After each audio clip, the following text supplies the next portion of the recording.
Hey, hello to all. Thank you for being here with us. This is Alejandro Bratti, and this program of Believe in Yourself, Believe in Your Business. We have Sonia Janisse as a guest today, as a friend. Thank you for being here with us today, Sonia. It's really awesome to be with you. So I know that this type of conversation is something that I really love, and when I connect with people like you, that it's really connected and very grounded. It's really nice.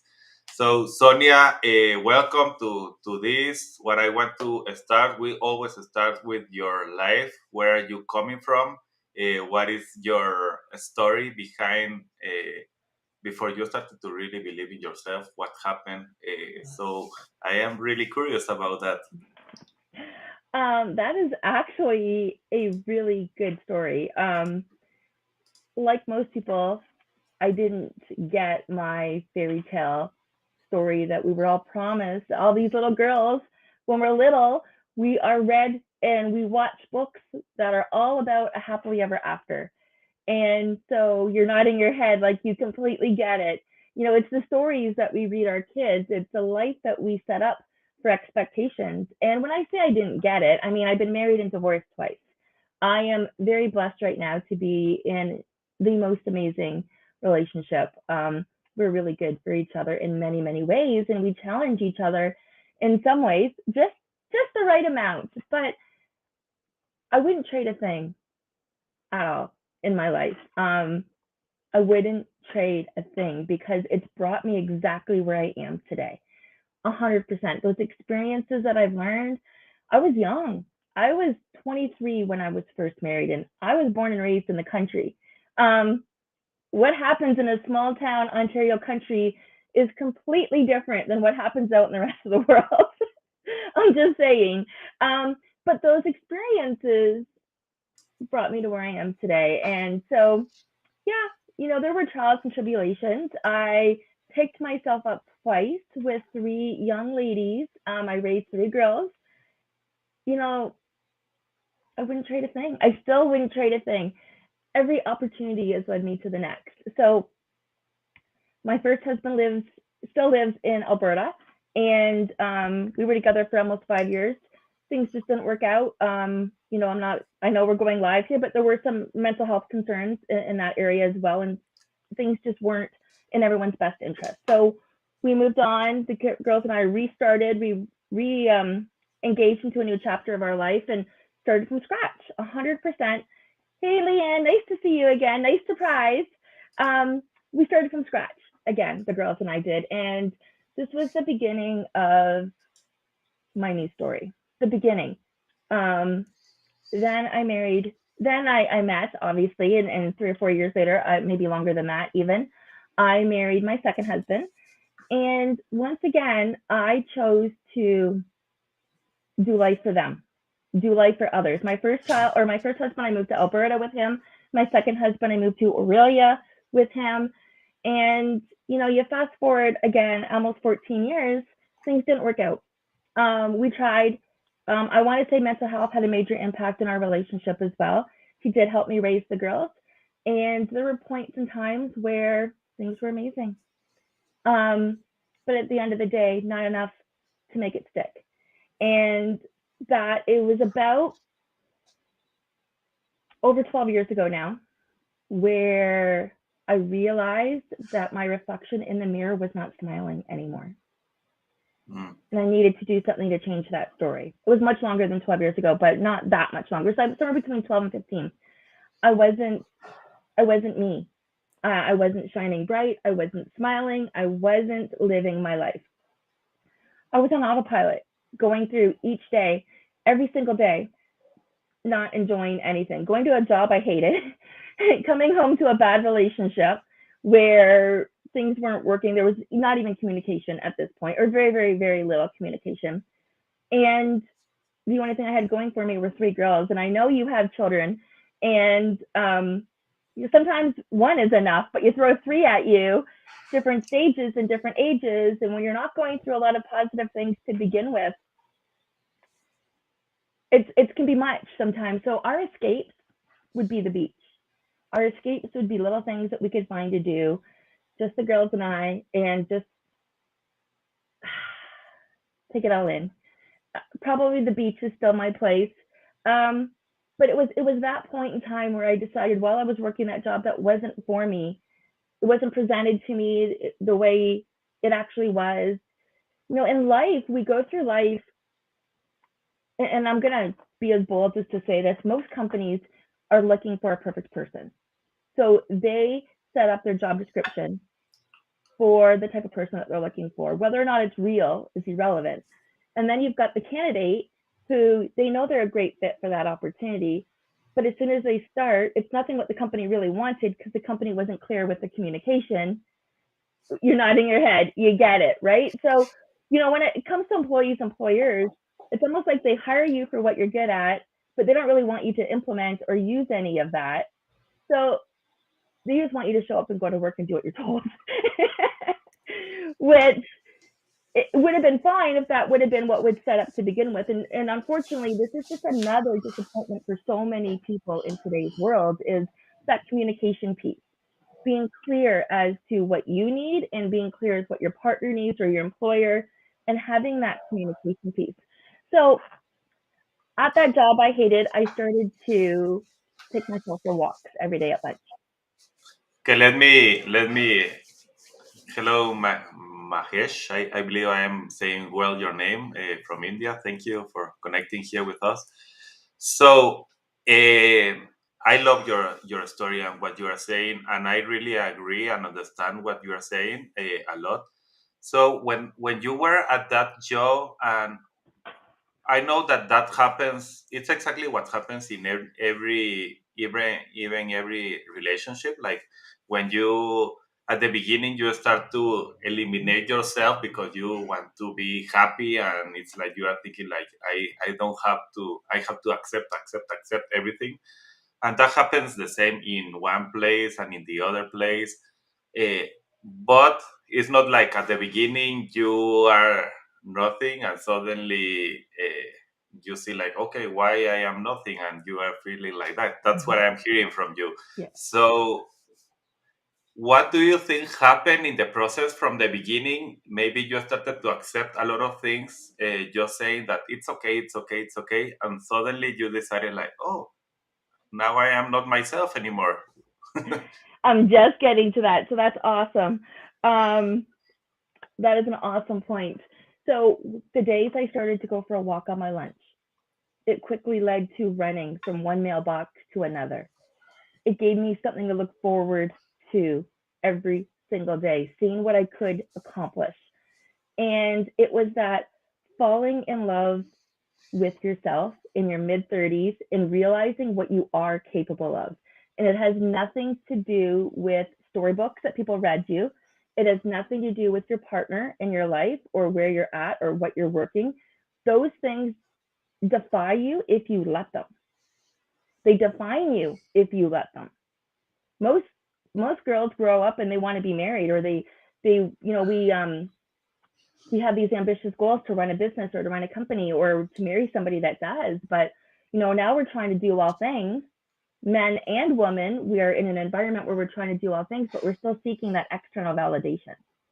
I found that validation within myself. That was the beginning of my journey where I realized I do deserve to look good and to feel good. I can make myself look good and feel good, and it's not up to anybody else to do this. And if this isn't working, I am going to be the one to fix it. I am not going to be a victim of my circumstance. I'm going to control the environment as much as I possibly can. Mm. So everything started to shift for me that year when I lost 65 pounds. I'm going to say I released it because I don't want it back. I started running for the first time ever consistently and regularly, and I was getting medals for my age group, which was a 10-year span. That's pretty cool. Um, Leanne, yes, thanks, Leanne. She said that's been a part of her 10-year journey. And it's true. This is a journey, learning to love yourself. But honestly, it wasn't until I met Tony 6 years ago, 5, 6 years ago, where he's taught me to love myself, not through what he does or doesn't do. And that's just it. Most of us seek external validation. When you're in the right relationship where you can blossom as your own person, where you can march to the beat of your own drum, where you can just be who you are, you don't need that external validation. You just grow from within. Mm. And that light shines all the time when you're happy. And I want to add something because this that you are talking is really nice, and I really love it. And for example, something that I believe we are being taught all the time, and even society, relationship, everything that happens around us, even school and university, is trying to teach you how to become somebody that does this. Like, okay, you are now an engineer that is doing this thing, and this is doing this thing, and it's like, so suddenly you are in this train that is trying to reach things all the time, and you forget about yourself, you forget about who you are, and suddenly that doesn't matter. You, the only thing that matters is all the things that you have accomplished. and Yes. and that's, I was part of that journey also, like trying to get like in this, okay, I feel that now the new thing is be have an MBA, and now it's a master in finance, and now it's, and you are like looking for things to reach and to become, but you are thinking that those things are you. And suddenly when I was presenting myself was, okay, Alejandro is this MBA guy, this engineer, this, and people, when I started to have some people asking me, okay, but who are you? You. Yes. I'm Yes. like, oh, I don't know. I am those things because I already reached them and I have accomplished them. I have the certification here, And they were like, no, but who are you? And it's like, that's right. I don't know who I am. And that's a good thing. That's what I'm hearing from what you are saying now. It's like, instead of trying to find yourself in all the things around you, start to find yourself inside. Who are you inside? And from there, you can start to attract and become much better. Well, and that's the thing. When you own your darkness, and I'm going to share a story from last week, but when you own your darkness, nobody can take that away from you. And it means you're Mm, going to shine your light a little bit brighter. mm. So last week was a bit of an adventurous week for me, and I really can't sing. I can't sing. Like, I'm awful, and I know I'm awful, and I know my friends listening to this are going to chime up saying, you can't be that bad. I am beyond awful. Okay. So I'm Okay, let's try. I want to know now. I okay. feel that Okay. I have to listen that. I don't know if I'm going to have some problem, but You gotta let me finish the story before you make me do anything. So there's a friend of mine. She's 78 years old, and what I love about Liz is she's recently become a hypnotist because she's still trying to figure out what she wants to do when she grows up. Did you hear how old I said she is? no. 78. Wow. Okay. So she's in my weekly groups, and on Wednesday night she goes to sing karaoke at this local pub. So myself and another couple friends, we went to join her and to support her. And they're like, Sonya, you gonna go sing? I'm like, no, no, I don't sing. I'm awful. I'm bad. I'm like, no, I'm doing you all a favor by not singing. And Alejandro, I actually went on stage and I sang twice, and Wow. nobody threw anything at me. I don't have any bricks. I don't have any bruises. Here's the thing. I did it anyways. And Mm. how many, and there was another adventure I did earlier that day. I actually went and gave blood on Wednesday as well, but earlier in the day I had an appointment to give blood. I don't like needles and I don't like blood, but in my head somebody needs blood more than I do, so it was my turn to give back. If it's all I can do, it's all I can do. But I did it anyway. I didn't even think of the fear or the lack of comfort. Even when I was singing with this mic, with my friends recording me, and my one girlfriend laughed at me by myself to sing all by myself to finish the song or to walk off the stage being embarrassed. And I did it anyways. And based on what you just said, how often do we just do things anyways, despite the outcome? I knew this darkness about me. I don't mean darkness like this is a dark cloud. I mean I just suck. Okay, but tell me, help, because this story is good and really can help anybody that is going through some issues.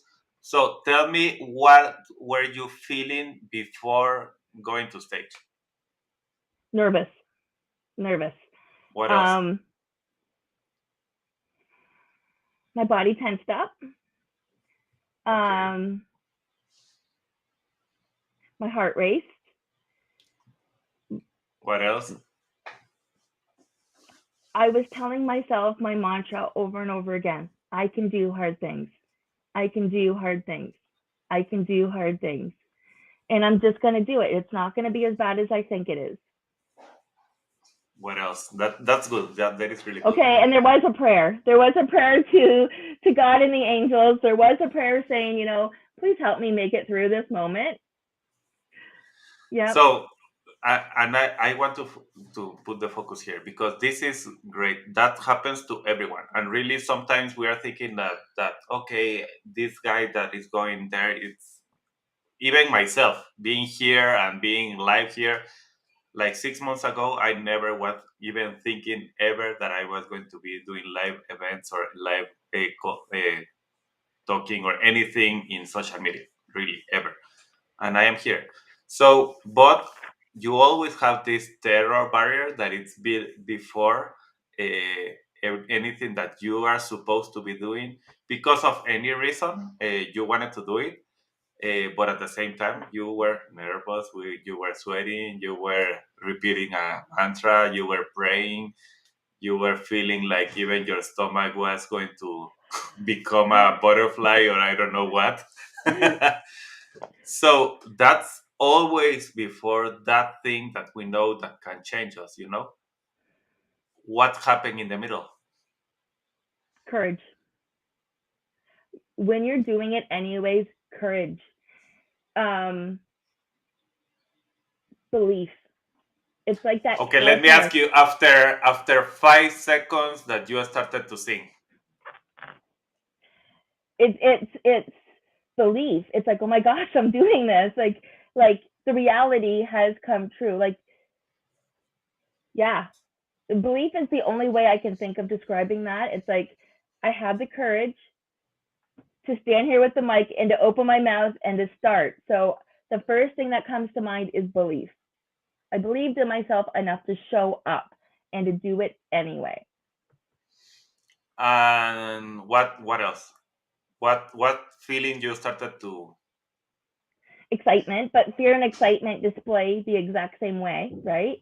So I was excited at this point, and I was still nervous, but I took a deep breath and I did it anyway. Okay, and before you were finishing, or maybe when you finished, what happened? Well, I can actually, I'm just reliving the feelings. Yeah, I was like, I feel that. yeah, I am literally all of this I am reliving as we're chatting. So what I felt, first of all, when my friend walked off stage and I was by myself and I noticed, I'm like, okay, I've got two choices. I can continue or I can leave, but there's no choice but to continue and to finish what I've started. So again, within seconds, there was positive self-talk that happened. There was those butterflies floating around. I wasn't as in the groove as I had gotten to be a couple times within, where I was kind of toe tapping and letting the music go. But afterwards, there was a major sign of relief that I did it, and confidence, and I did it. I did it. I'm just trying to think of the word. Almost like a high. I don't know if anybody runs, but it's almost like a runner's high for half a second afterwards, before the fear comes in of the judgment. It was more like the runner's high that you can only give yourself. And that's the only way I can explain it. If I wasn't a runner, I wouldn't even know what other words to use. But it's a sense of relief in Mm. that you can accomplish hard things. Yeah. And that it didn't hurt. And it wasn't as bad as you think. Yeah. And okay, now tell me about that part. Like, you are off the stage, and how you started to feel. What was the thinking that you started to get? how bad was it? Because you were thinking that okay, this is going to be terrible. People are going to scream. They're going to think that this person has to get out of there. I don't know how, but please turn off the mic. I don't know all the things that you were thinking before and what happened after. Like okay, I am here. Yeah, you know what? It's like, again, it was a major sigh. I really relaxed into it, and it was like I was still beaming, kind of like this, just beaming ear to ear, proud of myself. Mm, And it's very similar to finishing a race. It's very similar to handing in a report that's due or doing a presentation that you're nervous. It's like, I'm done. I did it. And it's that inner pride. Nobody needed to be there. I mean, it's great that they were there because I wasn't really alone, but that in essence made it harder because I have to show up and see these people again. But as a coach, the fact that I can walk the walk and do hard things, it's just one more thing I can say I did it anyway. And I did it. And mm. it wasn't nearly as bad as I thought. I mean, maybe I'll do it again. I'll just pick an easier song. And I You know did do what? it again. I did do it Yeah. again. I did it twice. Now I want to tell you, that happened last week. Happened the same with me last Friday. I really hate doing that type of thing. Like, okay, why would you want to be doing a song and trying to sing if you're not a singer or you're not trying to do that? And last Friday I was with my kids and my nephews and my sister, and we were in a place in a TV station, like doing some recording there. And suddenly the guys from the TV station start to ask, okay, we need, because we are going to do a test here, we need to have somebody that can be the champion, and there is going to be another two-person that is going to be the challengers. And I decided that I am going to be the champion, and I am going to be singing as the champion, and the other two challengers are going to be singing just to challenge me as the champion.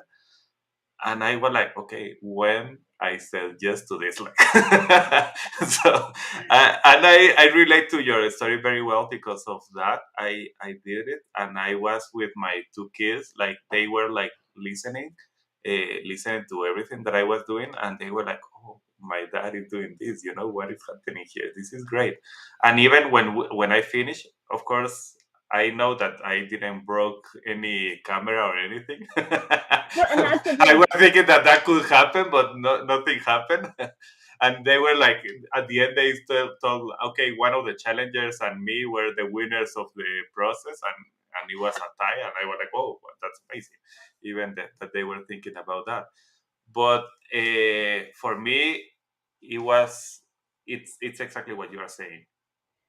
Suddenly, you can become you are doing some things that are out of your comfort zone. And yesterday, a friend was telling me, "Okay, don't tell yourself that you need to go out of your comfort zone, but try to extend the comfort zone that you have right now. Maybe that is not part, but you are extending it to that part." And suddenly you are not feeling that is so bad because you are not getting out of your comfort zone, because suddenly that is very difficult for our brains and ourselves to really swallow. And that's But true, right? And that's where people tend to stay stuck. They stay stuck in jobs that they don't like. They stay stuck in relationships that they don't like. They stay stuck in life that they don't like, their life that they've created, that they can design their way because they stay stuck. They're not willing to step outside their comfort zone at all, no matter what it is, whether it's needles to giving blood, whether it is, thank you, Robert, that is so kind of you. Robert has known me for a very long time. Gosh, I don't even know how long. And thank you. Um, yeah, thank you for connecting, Robert. so he's actually my publisher. He helped me with my books. Nice. So yeah, yeah. Um, that comfort zone conversation is huge for a mom, a dad, an employee, employer, coach, client. I don't care who you are. That comfort zone conversation is huge. We're not meant to sit by in life and watch life go through us at all. We were talking earlier about the structure of, from the beginning, the fairy tale books too, and Alejandro, you said this yourself, where you use different words, but we were raised in a society where we're raised by mom and dad, we go to school, we go to school, we go to school, we get an education, we go to work, we go to work, we go to work, we retire, and then we die. Yeah. Maybe those years between retirement and when we die is when we get to do something that we've been dreaming of our whole lives. Maybe, Mm. if we're lucky.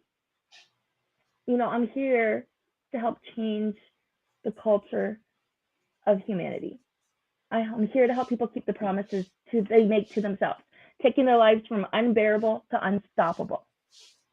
You can have a job, you can have kids, you can have your own business, you can have it all, but you can't have it all if you're going to stay in your own comfort zone. Yes. Yeah. So I know that we are almost in the last minutes of our little program, and amazing program, because I really love this this conversation today with you, Sonia. Quick, I have two things to say. One is I am doing a lead generation program to help people like you and all these people, entrepreneurs, uh, to understand, because I have found something that happens a lot with people that has a dream that they are starting to follow. Because we're talking here, start to follow the dream that you really want and become yourself. That's the first thing. And there is some people that is already doing that, but they don't know how to market themselves. They don't know how to really start to get known. And I feel that there is a lot of Sonias out there that are really the best kept secret. So that's what I will be doing. I'm going to put the link here. It's a 5 day generation challenge. 5 days is from uh, Monday to Friday, a 1 hour call to help you to understand how to improve the to be known. It's the best thing that I can say. So that's one thing. The other one that I would like to say is I want to ask you, Sonia, how people can connect with you, how they can know more about you, because this is about both what we are doing and how we are helping people uh, connect with us. Absolutely. Do you have my link tree link that you can Yes, put up? I am going to put Okay. it now. Okay. So my link tree is the best way of taking a look at the services that I have to offer. I am doing a 4-day workshop right now. It's called Essentially You. Day 2 is today, so it's not too late to register to hop on. The link is on my link tree. It's under May Specials. And there are free assessments in there that you can do. I do set up a discovery call, but consider me, as an author, a podcaster, a public speaker, and your weight loss life coach. I help you release the unwanted weight of debt, stress, and pounds so you can step into your dream life. Because that's what this is all about. We're here for a short period of time, a very short period of time in life. And it's up to you to make those memories, to curate your life that you want, creating your life by design. So go ahead and take a look at my link tree. Let me know what questions you have. Be pleased to set up a 15-minute discovery call. There is a book with me link in there as well. So, and really, what I like about Sonia is that it's not only like, okay, take this pill and you are going to become this amazing person. And that is not the type of person of Sonia really here. She wants to really help you to understand what are the things. Sometimes we are like even taking those pills and nothing is happening, and you don't understand why nothing is happening. And it's not because the pills are not working. I am not saying that I am a person that really loves to have that, but sometimes it's really the stress and the things and the mentality that you have behind that is really stopping you to release all the weight and all the things that you are having in your life. So even the pressure, the mindset, everything is going behind, and it's stopping you to become the right person. Well, and I know we need to get off here for a second, but I was going to say on that note, a lot of it is the stress that you put on yourself. Exactly. We talked at the very beginning, just to circle back, about communication and how much of a different world it would be if there was a lot more communication with our set of expectations. But bring that into yourself. Where are you setting the bar for yourself? Are you staying within that comfort zone that has served you most of your life, or so you think? Or is it time to test those boundaries and sing karaoke in front of a bunch of people? Yeah. Yeah, no, I love it, and really, I love the even the title for today. Keep your promises to yourself. It's what are you promising to yourself that you are going to do? Every year we start like, okay, I'm going to lose these pounds. I am going to do this. I am going to do this, and suddenly you are in the middle of the year. We are almost in the middle of the year in June, and it's like, okay, I haven't done half of the thing that I have telling. It's like, okay, you still have half of the year to keep your promises. What are those things? And if you are not keeping them and you don't know what is happening, you can even contact us and we can help you. You don't need to do it alone. And that's so true. Like, we can have a conversation with you to find out where you want to be versus where you're at right now. And I have a quick share about promises to myself. Do we have time for like 2 minutes? Not even a minute? A minute, it's okay. A minute. Yeah, Okay. because I'll go quick. And by the way, my skin on leather chair, it's that warm. I just like stuck to it. I went, so, okay. One of my goals this year was to explore more. That's all I said, was explore more. So that leaves things pretty open, right?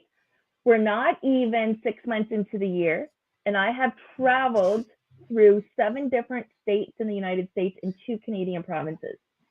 I would say I have explored more already. Mm, So when you have those goals, you don't have to be super specific. I am very stoked with the fact that I explored more and did a cross country trip with my daughter stateside to get to Edmonton, Alberta. And then 2 weekends ago, we went to New Jersey for our son. So I explored more. I did. I kept that promise to myself, and I'm still open to see what it could look like. mm. We can help you do just that. Yes. So connect with us if you want to have this. Connect with Sonia in the link that I already shared with you, or the lead generation. If you already are following your dreams, but you are like, okay, I don't really know how to get known, and it's happening. I am trying everything and nothing is working. Okay, connect with us in this challenge. It's going to be 1 week to really push you further. So thank you all. Thank you, Sonia. This was amazing. Thank you for your wisdom and your stories, and really to being even bold by telling us your story about Or this my real story thing about that life. happened. I Exactly. started That's off telling you about things that didn't work out in my life, right? 2 divorces, exactly. 3 kids, but I wouldn't change a thing. Um, And and singing. and singing, but we want those stories to tell, because when we tell stories, we inspire others. But without those stories to tell, we're not inspiring anybody to do anything. So if we're not living our lives, we need other people around us to help Yeah. lift us up so we can live our life. Okay, we got to go because I can So talk all day. yeah, thank you, Sonia. Thank you all.